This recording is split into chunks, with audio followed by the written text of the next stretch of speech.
Welcome to Shorty Supercoach and welcome to the weekend preview. And Shorty's up and about. He's finished work. He's on holidays for nearly 3 weeks. So I'm pretty excited about that.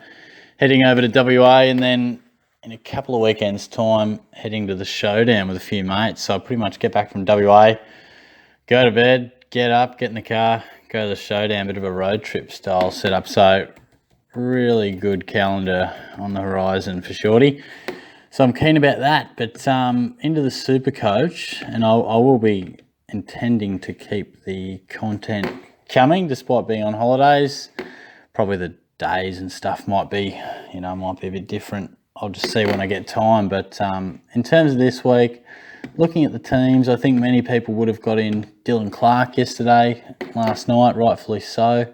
He scored okay, nothing amazing, but you'll take it. I think when most of us this week probably have 19 or 20 playing. So it does give the opportunity to have 2 scores cancelled out, given it takes into account your top 18 scorers. So, Clark might be your 19th best scorer. You don't have to worry about him. But if he is your 17th or 18th, it's probably not a bad week either, because there are a few rookies that are going to have to play decent footy. Otherwise, Shannon Hearn came back in the lineup. That'll help a few. I think he's probably going to be a good upgrade soon too. What's he coming off? I think an 85 and a 92 or whatever it was last night. So he will drop a fair bit this week. He'll come down 600 to maybe 570, something like that. And we could definitely get him in soon for a Dersma or a Hoare or something like that. So otherwise, I didn't feel there was too much to think about. I know Gardner got dropped. That might hurt a few people. Lockhart comes back in if anyone's sort of still got him floating around. Darcy Ford comes into the side. That might just give you a tempting bit of coverage. You might want to trade your R3 just to not get a 0 on the field. It's horses for courses. See how you go. Tommy Rockcliffe still not in. Unbelievable. Many who held on to him would be very, very frustrated. As I said, Gardner dropped, which was probably expected. Tom Liberatore is out. Most would have offloaded him if they haven't already. They should do. And look, there's a fair bit of doubt over Grundy from what I can gather. And the fact that Max Lynch, another ruckman, is named in the squad suggests so. So look, I think if he was fully fit, he's a juicy captain option. He tore English apart last time they met. Is he fully fit? He's not fully fit, obviously, but who is at this stage of the season? Will he play? It's tough to say. At this stage, it looks like he's a pretty solid chance, but only those inside Collingwood Football Club could really know. But that sort of leads me into how we want to play the vice-captaincy and the captaincy. So I was originally looking at Dangerfield into Grundy, but just with the news that Grundy may or may not play, or he might not be at his absolute best, I thought, look, I'm going to put my confidence in Dangerfield and make him the outright captain, or at least the final option to be captain. And it then led me to thinking Neil or Fife in the earlier Saturday games. And I went with Fife. I just think Steele will probably go to Neil. And we saw the other week where Neil tore it up, 25 touches first half. He's on 92 at half time. And then he scores, I think it was 14 points in the second half. So he can be shut down. And I think Steele will have his sights set on him. I know Melbourne have harms, but I think Walters is definitely the flavour of the month. I mean, he is the running, absolutely hot guy at the moment.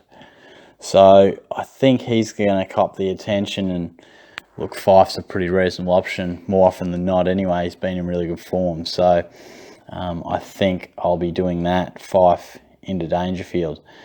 Otherwise, what am I going to do? I think, many would have got Clark. Dersma perhaps has peaked. I'm actually getting in Gawn. I'm pulling the trigger on that front. Goldstein to Gawn.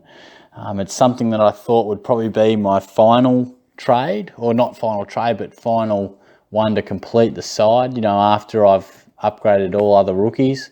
But the fact is that Gawn's only going up. Goldstein is going down unless he can get his highest score of the season.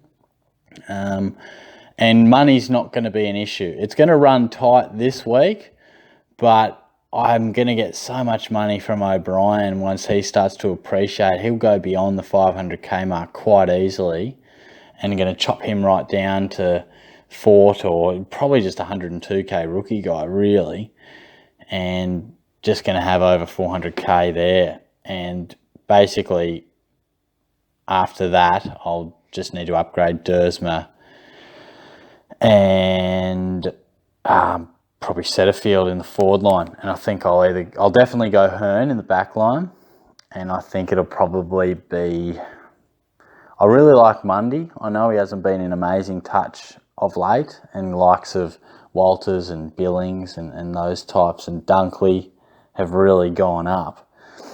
So I'll just have to see. Hearn will definitely be a guy who comes in a fortnight, and Sloan will come in next week for Gibbons. And then I'll just assess that forward line setup. So, look, I think this week will be much kinder to most of us out there. Obviously, last weekend was pretty painful for most. I was able to avoid the carnage. I will be quite happy to just have a par week, just plateau in the rankings. If I can stay within the top 2,000, I'd be very, very happy, because I'm going to have a complete side in about 2 weeks' time, which will give me, sort of 7 or 8 weeks to just have 22 blokes that can genuinely score 100.